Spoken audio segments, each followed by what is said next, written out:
Hey guys, it's Heidi with Hush Hush Magazine, and I'm here today to do a map tour of New York City, which you guys may or may not know, but that's one of my favorite cities. I spent a lot of time there growing up, so I feel like I should be somewhat of an expert and should be able to give anyone who is newly trying to move to New York or considering whether to move to New York a high-level tour, an idea of where they might want to live and what the different areas are like.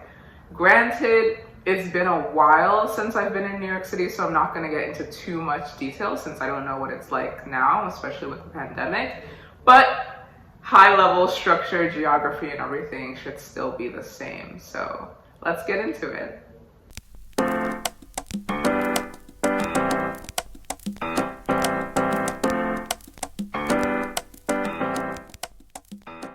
So hopefully at this point you guys can see my screen. You'll see here, I typed in New York, New York, and you'll see basically the outline of New York City. Before we get too deep, just to give you guys an idea contextually of where we are, we're on the east side of the US. We have Pennsylvania to one side of New York. You have New Jersey to another side, Connecticut above, and is there any other? Yeah, those are pretty much the three states, and they kind of call that the tri-state area because there are three states. And when you zoom in closer, you'll see that when people say New York City, it's really referring to the 5 boroughs. I don't think they really have this concept anywhere else in the US that I've lived before. It's kind of unique to New York City, I've learned. But yeah, you have the 5 boroughs. You have Staten Island down here, you have Manhattan in the middle, you have Brooklyn to the side, Queens, which is attached to Brooklyn, and of course the Bronx. And so if someone ever tells you, oh yeah, I'm from New York City, I live in Long Island, that's not New York City. Oh, I live in New York City, I live in Yonkers, Westchester, also not New York City. If they don't say Bronx, Brooklyn, Staten Island, Manhattan, or Queens, it's not New York City, sorry guys. But they are close, they're nearby, but it's just different. One main indicator that you'll know, like if someone actually lives in New York City or not, ask them what train station. What train station is near their house or how to get to their house through the subway. And if they don't have like 1, 2, 3, 4, 5, 6 train, A, B, C, D, J, G, whatever train, then it's probably not New York City. So that should help you guys. All right, so like I said, I'm gonna keep it pretty much high level just to give people an idea of what's what. Let us start with the Bronx because I spent a good amount of time in the Bronx, but again, I'll keep it very high level. So this is the Bronx, as you guys can see, bordered by the Harlem River in the middle, by the Hudson River on the left-hand side, and by the, what I call the Long Island Sound. I don't know if that's actually the name of this huge body of water. I'm not seeing it on the map, but oh yeah, Long Island Sound. So I still got my geography correct. I'm glad Google Maps didn't change it. Yeah, so that's basically the borders of the Bronx. The part of the Bronx that is kind of most centrally located, closest to, downtown New York City, which is effectively Manhattan, is the South Bronx. Notable in the South Bronx is Yankee Stadium, which is super popular for baseball games, obviously, but also performances and other major live events. And you have the Highbridge neighborhood, Morris Heights, Mount Eden, Grand Concourse. This whole area is super, super accessible, becoming increasingly popular. And so, yeah, I would say if you want to be in the Bronx but still be relatively close to Manhattan, this is a good part. Like they call it like the Southwest Bronx, I guess, basically. The other thing that's cool about West Bronx is it's right next to the other part of Manhattan, which is basically like the Washington Heights, like upper Manhattan area. And so you kind of get to enjoy the benefits of being the Bronx, but also the benefits of everything happening in the Heights and happening uptown. So again, like I said, one of my, favorite areas, I guess, in that sense, in the Bronx to be in. On the other side of the Bronx, you have what's considered the East Bronx. You have Mott Haven. They call it Forest Houses, but I never used to see that name before. Morrisania, Crotona Park. I will say I don't know as much about this part of the Bronx, but I will say that I knew a lot of people that lived in this area. I would just caution people that live kind of like in the, would I say Mott Haven? Yeah, in the Mott Haven area. I don't know what it's like today, but growing up, it was kind of a little bit less quiet and chill versus the West Bronx. The West Bronx, like it's not like I heard gunshots or whatever as I was going by Yankee Stadium or going by Grand Concourse. But Mott Haven and some other areas of East Bronx did kind of have that reputation. I know there's been a lot of gentrification in this part of the Bronx that's now called Sobro, or people are trying to make it be Sobro. So it's a bit more gentrified now. So it's probably okay. But just wanted to put that out there. Just do a quick check for yourselves. And then as you go more north, you kind of start getting into the Little Italy area of the Bronx, Fordham Heights, and Morris Park, Westchester Square. These areas up here, Fordham Manor, everything, it's super residential. Not to say that South and West Bronx are not residential, but at this point, like once you pass the 95 and go north, it's becoming residential to the point where like a lot of people just have a car because it takes, 30 plus minutes just to like get out of the Bronx at that point. So most of the people that I knew that lived up here were families that lived in homes, or people that effectively like just rarely ever left the Bronx because it was just kind of inconvenient to do so. And especially once you start to go more east towards like Pelham Gardens, Allerton, Parkchester, Pelham Bay, is straight up houses, residential, like you're kind of stuck if you don't have a car up there. And then to the west side, you have Van Cortlandt Park. Van Cortlandt area is kind of known for, there are two like private prep schools that are up there. You have Fieldston and you have Riverdale. You can see up here. And so people will go to those schools because they're like really like Gossip Girl style, top-notch quality type thing. But besides that, I think it's like a very Jewish neighborhood as well. In Riverdale, and very residential, just super, super, super residential. You can see Van Cortlandt Park is huge. You have the New York Botanical Garden, you have Pelham Bay Park. So it's kind of like a more like green, calm, nice residential, family friendly part of the Bronx, I would say. Definitely less like concrete jungle vibes, but at the same time, less accessible if you don't have a car. So you kind of have to make your trade-off. Do you want to be more closer to Manhattan or further away? And that kind of comes with pros and cons. So that's high level the Bronx. And I will point out that if you're in the West Bronx, that's nice because you get access to the 4 and the 5 trains. You also get access to the D train.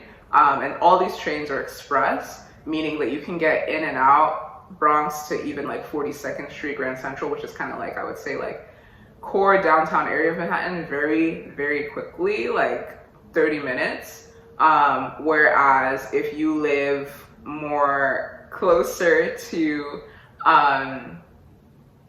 the east side of the Bronx, where you have the 6 train, or an area that only has like the, what's the other train? The B train or whatever, then life is slower because they make local stops, they don't go express. So definitely look out for that. Okay, so that's the Bronx. Let's now go to Manhattan. Let's start with Upper Manhattan since I already started talking about that area. So you'll see basically like you have the end of Manhattan here becomes the Bronx when you cross over into Marble Hill and Kingsbridge. So you have Inwood and Fort Tryon Park, Fort George, Hudson Heights, what they now call Little Dominican Republic, Washington Heights. This whole area, in my head, I just call it Washington Heights. I know they have it all broken up, but it's all like roughly similar. Really cool area. It's called Little Dominican Republic because it's very Dominican, but also very Puerto Rican, very diverse, and a very, very cool area in Manhattan, especially because you have all this greenery off to the side facing the Hudson River. You have a lot of restaurants. You have High Bridge Park over here as well, which is a historic park. It's just like a really cool little neighborhood to be in. There are a lot of historic buildings as well. I enjoy this part of Manhattan. And so, yeah, if you want to live in Manhattan and you want something that's a little bit more affordable, I don't know like how much gentrification has soared in this part of Manhattan, so maybe it's not so affordable anymore. But once upon a time it was more affordable just because it's literally the end of Manhattan. And so that's a cool part to be in, especially if you want to be around a lot of diversity and a lot of Latin culture. And then a little bit lower, you basically have right below that what is Sugar Hill, Harlem, Central Harlem, South Harlem, East Harlem. What I do know is that even while I was in New York City, Harlem had already started getting gentrified, and so it used to be a lot of Black culture, a lot of African culture. Like I would go there to get Senegalese food, and like get like all these like cool exotic African tea shops type thing. Go there to get your hair braided, stuff like that. But I know it's definitely more just like whiter now, basically. You know, which has its pros and its cons. The pros are you have more restaurants and Starbucks and whatever, which is cool. But the downside is you might not feel like it's as like historically a Black neighborhood as it used to be. That said, because of the gentrification, I do know prices are higher, but I think Harlem is still considered relatively more affordable than the rest of Manhattan, depending on which section you're in. And so again, like would recommend the Harlem area. And then once you go below that, you start to run into Central Park, and Central Park pretty much divides Manhattan into like East Side and West Side. The West Side is closer to the Hudson River. The East Side is closer to Queens and Brooklyn. So let's start with the West Side. What can I say? So in between here, like in between 110th and like 59th Street, they call it the Upper West Side, and then on the other side, they call it the Upper East Side. Upper West Side, how can I describe it? In my mind, it always kind of felt like, so both of these sides of Manhattan are very expensive to live in, like talking like rent of a one bedroom, probably starting at like $4,000 and up. Might even be more, I don't even know what it is these days. But just generally expensive prices that normal people would just be like, I'm good. So that said, I think Upper West Side is more seen as more modern and a little bit more down to earth. I know that a lot more celebrities will live on the Upper West Side, especially Central Park West area, especially closer to Columbus Circle. And what else? Yeah, I think that's just generally the reputation of the Upper West Side, whereas the Upper East Side is more like old money and snootier. That's where you have Madison, Park, Fifth Ave, and it's just a little bit more snobby, uppity kind of feel, and just like more historic kind of feel. So it doesn't have that cool factor in the way that you have it on the West Side. And then I would say on both sides, there's kind of this trend that like the closer you are to Central Park, crazy expensive, like, you know, you gotta be like wealthy, like super wealthy. And then as you go more towards the middle, it becomes a bit more affordable. And then once you go back towards the edge again, it becomes super expensive again, because then you have views of the river. And so, yeah, if you want to live in this part of town, it's obviously like really cool because lots of train stations, super accessible, really cool to be by Central Park. And around Central Park, you have all these different museums like the Guggenheim, you have the Met, You have the Museum of Natural History. You have just like a lot of things to see and do and enjoy living in this part of Manhattan, but comes with a price, so you just got to crunch the numbers for yourself and decide if it's worth it. And then below, so that's all kind of like what's considered Upper Manhattan. And then from 59th Street and below, you have what's more considered downtown, but they also have the terminology Midtown. Midtown is kind of like Times Square area. And the things surrounding it is super commercial, mostly work, offices, shopping, and restaurants for the most part. And then once you get past like, and of course like tourism, because you have Times Square, you have the Empire State Building, Flatiron Building. And then once you start to get back towards like 14th Street and below, it will still be super commercial because it's New York City. But you'll also start having more residential areas, especially more affordable residential areas again. And so you have like Greenwich Village, Lower Manhattan, Soho, Lower East Side, Tribeca, etc. Tribeca is super expensive, I believe. I could be wrong, but from what I know, it's super expensive. The area around Chinatown is a little bit cheaper.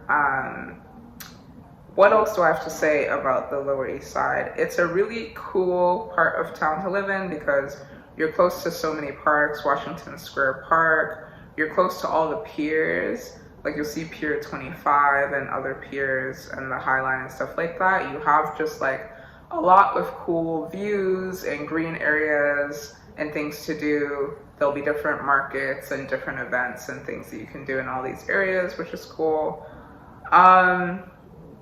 And the cool part about being in the lower part of Manhattan is you have really easy access across the water to Jersey City, which is like, when back in my day it was kind of up and coming. Hopefully by now it's like actually like maybe kind of a cool area to hang out in on the weekends. So you have Jersey City on one side, and then you also have Brooklyn right there. To go from Lower Manhattan to Brooklyn, it takes literally like 20 minutes or so, which is really cool because Brooklyn is cool now. So if you're not ready to live in Brooklyn, especially because I think in some areas like Brooklyn's like more expensive than even the Lower East Side now. So if you're not ready to commit to Brooklyn, but you still want to enjoy the benefits of Brooklyn, Lower East Side is a good match for you. So I'm trying to think if there's anything else high level I want to share about Manhattan. You'll have these islands that I think are still technically kind of considered Manhattan in the middle. You'll see here Roosevelt Island, which people do live on. I don't know what rent prices are like, but I imagine it should be a little bit cheaper just because it's inconvenient. And then you also have Randall's Island, which people don't live on. You have a couple of sports parks and you have a prison. And apparently you have a wastewater treatment plant. So yeah, Randall's Island, you don't really live there. But just wanted to point those out in case people had questions. So that is Manhattan.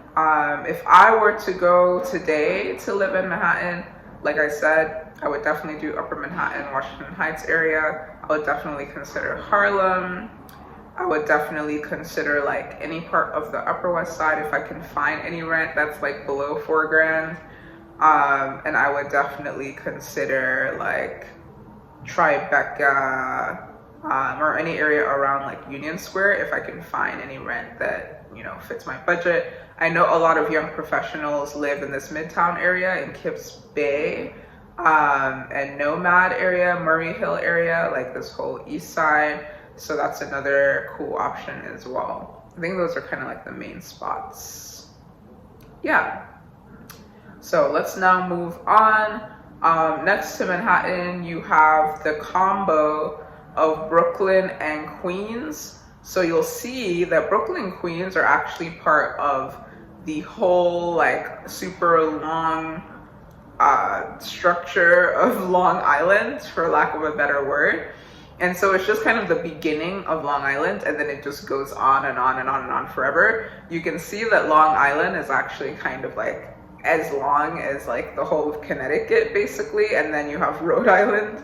So it's really, really large. Like if someone says I live in Long Island, ask where. Because you don't want to be driving like 3 hours thinking you're gonna get there real quick because you see it on the map. Oh, it's right there. Not necessarily. To give you an idea, even I had friends and family that lived in Elmont and Garden City, which is like relatively close to Queens, but we would visit them like once a year. It just it's just that out of the way, especially with traffic. So if you have anyone that's living out in Huntington, Amityville, Brentwood, Central Islip, all these places, just tell them, like, you know, to meet you closer to the city.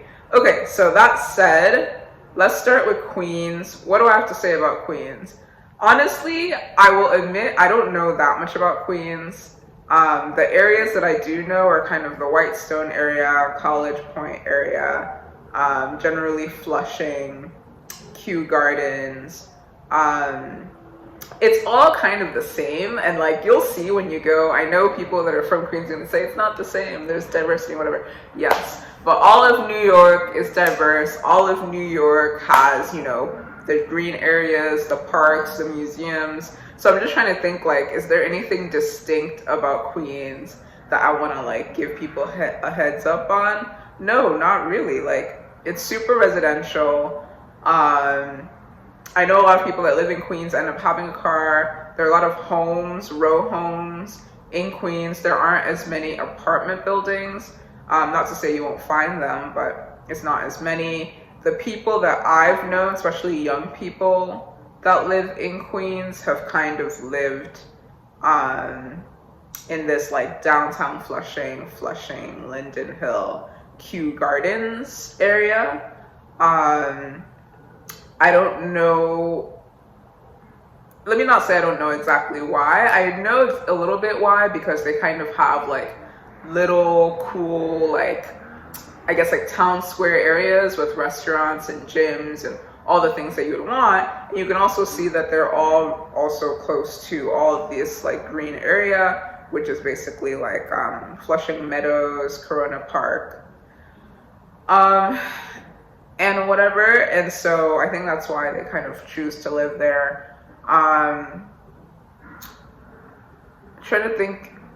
Yeah, so that's basically Queens. I don't know the Queens subway lines as much, so you'll have to do your own research, but I would say Queens is mostly for families and for young people who are looking for like cheaper rent and don't mind, you know, the commute out to wherever. Like Queens is not super close to anything. You'll see it's connected to the Bronx up here, but it's the part of the Bronx that's super far from everything else. So yeah, if you live in Queens, be prepared for people to not visit you that much. There is one area that I'm looking for that I can't find here. I think it's called Long Island City. I thought Long Island City was part of Queens, but it's not. It's part of Brooklyn. So I guess let me just transition. Actually, no, I lie, guys. Long Island City is part of Queens. If I type in Queens in here, it should highlight the whole thing. Yeah. Okay, Queens is bigger than I was giving it credit for. Yeah, so Long Island City, so all these areas that are actually next to Manhattan, people also really like, not just the inner areas. So if you don't want to be like super deep far away, but you want to live in Queens, you go to Astoria, you go to Ditmar Steinway, you go to Long Island City. Especially Long Island City is like super like popular. Sunnyside Gardens, Sunnyside, Elmhurst, like all this area that's relatively close to Manhattan. A lot of young people live there as well. But like I said, once you start going into Rego Park, Forest Hills, whatever, you're deep. You are deep. So you can do that, especially because the rent is going to be cheaper and whatever. But just know that it will take you like 30 plus minutes to get to Manhattan, which is fine. Same thing in the Bronx, same thing in a lot of parts of Brooklyn. But it's just that it's not really close to anything else. So that's what makes it kind of suck. So that said, let's go on to Brooklyn, which I would say arguably or unarguably is one of the most popular boroughs because of Tupac and, like, I don't know, just a lot of people and songs and movies and media talking about Brooklyn and hyping up Brooklyn. I didn't spend too much time in Brooklyn growing up, so I'm not the best person to rep it. So I'll just give you guys, again, high level idea. Brooklyn is cool, very diverse. It got gentrified earlier than the Bronx, and then Queens, and so it's kind of cool in the sense that, like, a lot of parts of Brooklyn you'll go to, it will feel similar to Manhattan or have kind of like a restaurant, cafe, like da-da-da-da-da vibe. All the stuff that you would expect in like a quote-unquote hipster neighborhood, quote-unquote gentrified neighborhood. You will find it in most parts of Brooklyn at this point because almost the whole thing has been taken over by yuppies. No offense to the yuppies. So that said, the most expensive areas from what I know of Brooklyn these days is definitely Williamsburg. Growing up, I used to think it was like a super cool area. And at that point, it was kind of like undiscovered, but now it's definitely very discovered. Like, you have everything in Williamsburg. So super expensive, but also super cool. Lots to do, lots to see, great views of Manhattan, and relatively accessible, assuming the L train is back up and running. You also have Park Slope area and the Brooklyn Bridge Park area that are also really close to Manhattan, really hip. Carroll Gardens, more residential, but still hip, cool.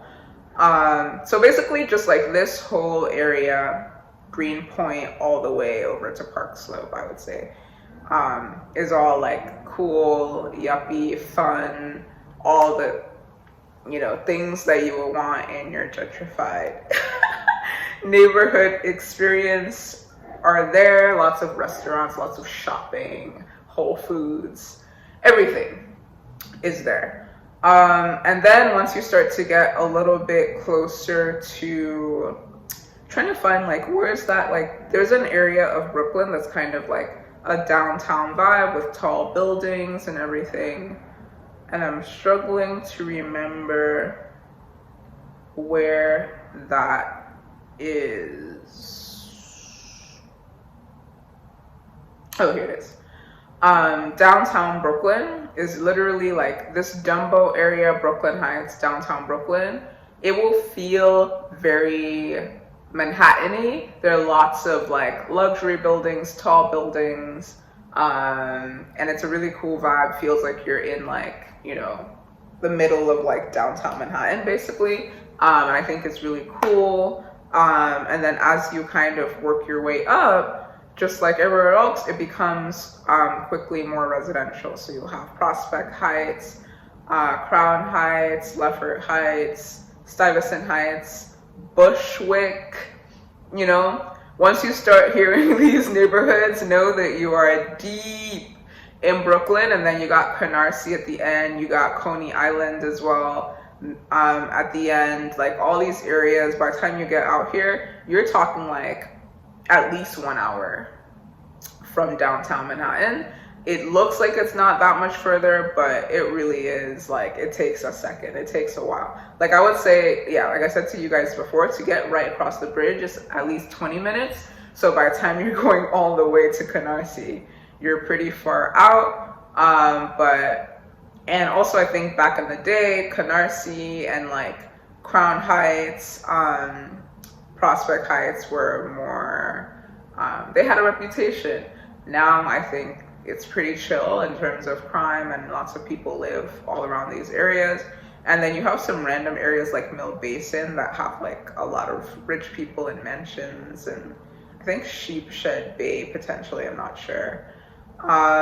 Then you have Brighton Beach. I think this is where Coney Island is. Yes, Brighton Beach, Manhattan Beach, Coney Island, Seagate. So technically it's a beach, but if you're trying to go to the beach, I would not recommend Coney Island. I would go to Coney Island for historical purposes, just to see what it looks like and know what people are talking about. But for a true beach experience, I would say put in the effort to take yourself further down this Long Island stretch and go to Jones Beach, go to Fire Island, go to Hamptons, like hook yourself up, make it worth it. So yeah, that's Brooklyn. Trying to see if there's anything else that I've left out. No, I think that's the high level idea. And then Staten Island, I won't even spend that much time, guys, because there's no reason for any of you, especially if you're new to New York City, don't live in Staten Island. It's hard to get there. It's not really a New York City culture. It's really more like a New Jersey culture at that point. You can see like it's a pretty large island on its own and it's really close to New Jersey. You're not getting that New York, like Manhattan, Brooklyn, Bronx kind of vibe. You're getting just a different vibe. There aren't that many ways to get there. And it's very Republican and it's just something else. I would say like maybe live in Staten Island if you're just looking for a home, you have a family, you want to be near New York City, and you don't want to be in New Jersey. Then I guess maybe that's the reason why someone might live in Staten Island. If you have any other good reasons for someone to live in Staten Island, put it in the comments below, but I can't. I have one family friend that lives in Staten Island. We see her once every 5 years, if even that. So don't do it to yourself. There's literally, I don't want to say there's literally nothing there, but it's basically just suburbia. It's the same as New Jersey, it's suburbia. There's nothing super notable to really go live in Staten Island for. But that said, it does have some interesting beaches. I have been there for the beach, New York Beach and whatever. But again, the Long Island beaches are better, and City Island Beach in the Bronx is better. So that is my high level Google Maps tour for you guys of New York City. I hope that is helpful for those that are new and have no idea what's going on. Let me know if there's anything you want me to kind of deep dive into. I'm happy to deep dive into each of the specific boroughs or any of the surrounding areas, or whatever it is that's interesting to you guys. So just let me know below in the comments. But thanks for watching. Make sure you like this video for the YouTube algorithm. Make sure you subscribe to help me keep making this type of content. And I'll see you guys next time.